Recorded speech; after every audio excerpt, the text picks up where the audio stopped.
the government would look at, instead of rewarding frontline healthcare workers, rewarding all 340,000 public sector workers. If you ask me, this suggestion from the government is absolutely mad.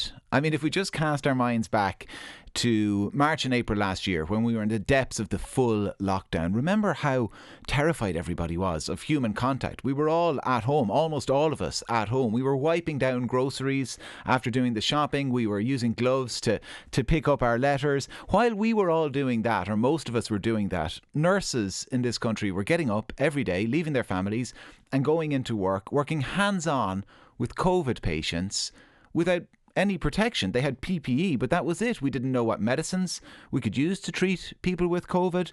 There was no prospect of a vaccine coming around the corner anytime soon. They had little or no protection, and there was a real fear back then that we would be like Italy, that we would have trucks pulling up at our hospitals and morgues and nursing homes and bodies being piled into them. That was the environment that nurses went into every day, and I am all for recognising the work of those nurses and other frontline healthcare workers.